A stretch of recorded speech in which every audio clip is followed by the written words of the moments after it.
So I also want to talk about my book, Dead People Don't Lose Weight, available on Amazon.com. All right, now the 1,200 calorie thing. Let's talk about that real quick. Can you please? Okay. The question. There's this thing that has come up with clients a lot, and they say, I'm eating 1,200 calories a day, but not losing weight. So what could possibly be going wrong? And I think what's your thoughts on that, Devin? Because people say I talk too much. So can I get your thoughts on that first? So I mean, it could be a number of things going on. I would say there's the person who 1,200 calories is just such an aggressive deficit that they're, after like 2 or 3 days, they're starving, and then they just end up overeating like every third day. So the issue there is finding this arbitrary calorie target and then using that number and thinking they have to try to adhere to that in order to lose weight. Whereas, and this is something you've talked about in your book, especially, where you want to base your calorie target off of your own body weight. And then there's other things that come into it, like your activity levels. And there's even other things like how much muscle you have, like your body composition plays a role. So there's that, like making sure that you're not choosing your calorie target off of an arbitrary number you saw on the internet, and making sure that you are basing your calorie target off of your own body and using that as a starting point. And then that can, a lot of times when you make your calorie target higher or appropriate for you, you can be consistent with it for longer and then actually make progress with it. So that's one thing. Another common thing that happens is just being unaware of the extra food that you're eating on top of that 1,200 calories. And that might just be eating a lot of times, like eating healthy food, but then it's like, oh, just grab a handful of nuts here and there, or just not being as precise as you should be with portion sizes. What? Always the damn nuts. They always get in trouble. The nuts, they always get you in trouble. They really do. It's the story of my life. But they're healthy. Yeah, of course they're healthy, Devin. Yeah. Healthy nuts. Yeah. Yes. So let's say 1,200 calories a day is your calorie target and it's appropriate for you. Making sure that you're being precise about your food tracking, to make sure that you are actually eating 1,200 calories a day consistently. But yeah, so underreporting food, this is something that even nutritionists do. I think this was studied. It was like even nutritionists underreport by 400 calories a day. So having that in mind, imagine how an average person who's maybe just starting to learn about calories or doesn't have quite as much practice tracking calories. Like if a nutritionist underreports by 400, imagine how much like the average person is going to underreport by. So being aware of that. And then, so I don't know if you want to go into strategies. Well, first of all, let's talk about my lighting, because right now I look like Don Corleone from The Godfather with this lighting. Look how they massacred my boy. No, all right, look, here's the deal. To me, this all comes down to Ozempic, all right? Let's go with the hot topic of Ozempic. Why not discuss that for the 1,000th time? Okay. Who is Ozempic going to help? Well, if you have a metabolic problem, whether it's hormonal or whatever else, Ozempic is not going to help you because it does nothing to stimulate your metabolism. We're agreed on this, correct?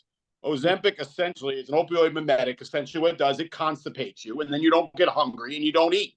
Mm-hmm. So if you take everything Devin said, and you really aren't eating 1,200 calories a day, either A, because you're really bad at judging portion sizes, and you even said even dietitians are bad at that, and their business is food, right? Mm-hmm. Or you're simply just not being honest about what you're eating. Ozempic would help you because you would be not overeating because by default, because you're not going to be hungry. Or when you do that late night run to the fridge, because we know food is, let's say this very clear, food is the most widely abused, I'm not going to say antipsychotic, antidepressant drug. It really is. Ozempic helps those people because it literally takes away the driving factor behind their weight gain, which again is not metabolic. It's not burning calories. Their main problem is the ingestion of calories. When someone tells me that they're eating 1,200 calories a day and they're not losing weight, and they're, say, for example, they don't weigh 110 pounds or 120 pounds, which if you weigh 110 pounds or 120 pounds and you're not 4'2", I'm a little confused why you're trying to lose weight in the first place. Then I know it's, and then they go to the doctor, which we always tell them to do. And the doctor says, look, it's nothing metabolic. It's nothing hormonal. There's nothing medically wrong with you. Then at some point, in some way, you're over consuming. Now, the issue I get in the trainer is human beings always overcorrect. So for a while there, the whole Biggest Loser yelling and screaming at people, Schadenfreude, taking pleasure out of the suffering of others, that was a big deal. People love to watch that. But then we all said, well, that's kind of psychotic, stupid, and everyone on that show gains the weight back, or at least a large majority do. So maybe we should try another approach and be a little softer. But then all of a sudden that turned to the overreaction of everyone was a victim. No one can control anything. And my issue as a trainer has always been this. We have to be adults in the sense of we have to look at the client and know, does this client need care and understanding? Or does this client need to be called out in the fact that they've got Hershey's miniatures hidden in the back of their freezer?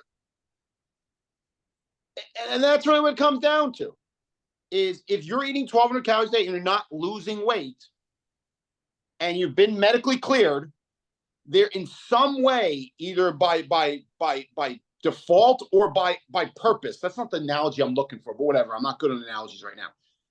By something, either by accident, you're misjudging the food honestly, or B, you're just lying about it, which we can't be afraid to call people out on that. You're over consuming calories. The law of thermodynamics does not cease to exist for you. That's it. So maybe you do think an entire pizza only has 800 calories. I don't know how at this point anybody does, but maybe you really believe that without knowing that a single slice is usually about 300 to 400, depending on the toppings on it. Maybe you really don't know that.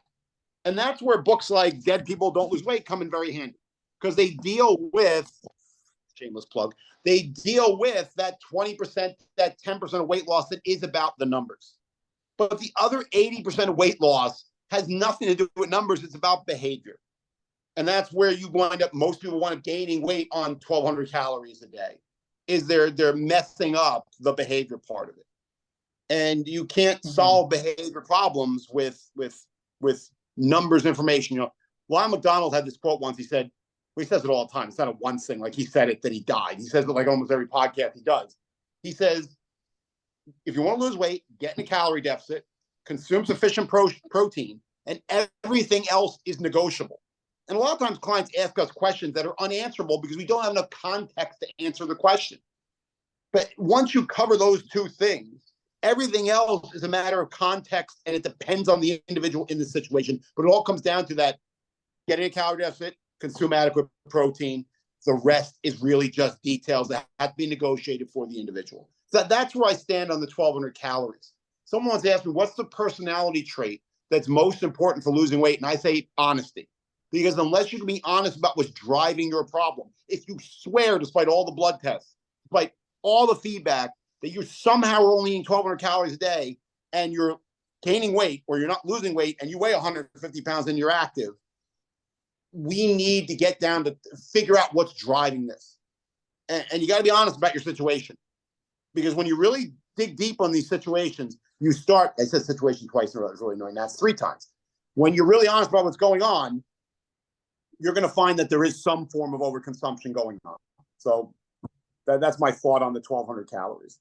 Yeah.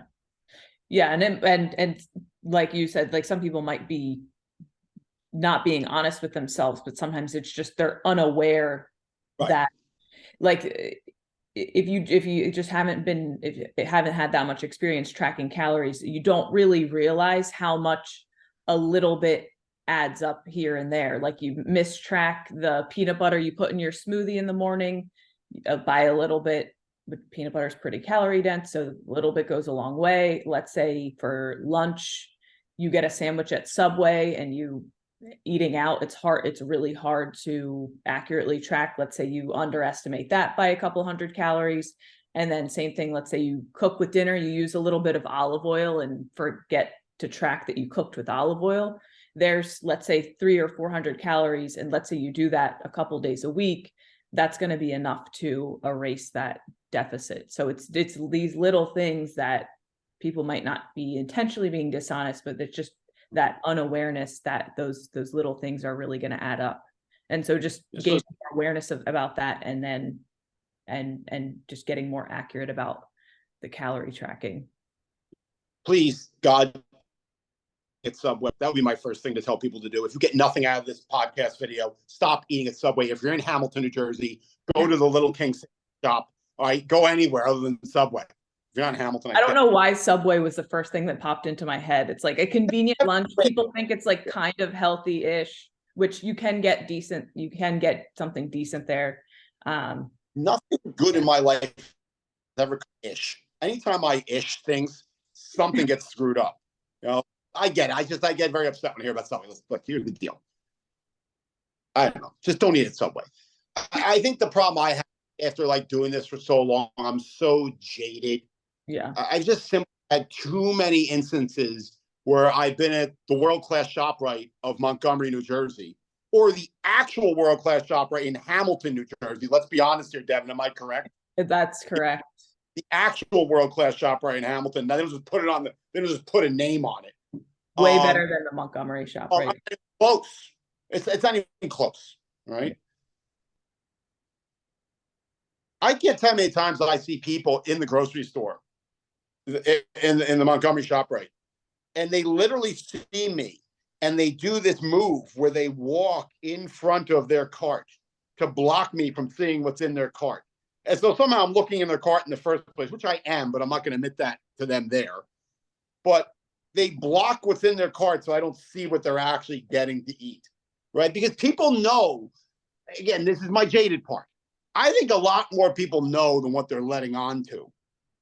It's such a denial. We understand life is hard and people work too many hours and there's too much stress and their kids are too overprogrammed and they're too overprogrammed and they feel like they have to do everything. And then, you know, Snickers ice cream bars, or I don't know what else other people eat, but something like that, it's like a hug. It loves you, right? And they can't admit that they're eating those foods. And I agree. Look, I'm admitting openly, this is my bias, but I've just had so many instances where I cannot always be, well, I'm not sensitive, Mike, so it doesn't work, but I can't always be like, well, they just don't know. If we did a good cop, bad cop kind of thing here, people should follow your balanced, intelligent, sane approach that people just need to educate themselves more about calories. But my kind of maniac approach is they know what they're eating. We all know, we're all part of the same. I'm not in my Don Corleone mode. We're all part of the same hypocrisy, Senator Geary, right? We all know what's going on. And until we get the calories under control, I mean, that's what it is. And I get it. Life is hard. Some people maybe shouldn't be trying to lose weight right now. But yeah, I got that off my chest. Thank you, Devin. I feel way better now. Oh, good. But well, I'm glad you feel better. Listen to Devin, because you don't need my angry rants. Learn about portion control. Learn about exactly how much food you're doing. Track and monitor what you're eating. We believe that you really don't know. And then there's Angry Mike who says that you know exactly what you're eating. It's just, okay, that's done. But nobody doesn't lose weight. Nobody doesn't lose. You lose weight on 1,200 calories a day, which is an insane small amount of food, unless you're an insanely small person or incredibly inactive and still small. Mm-hmm. That's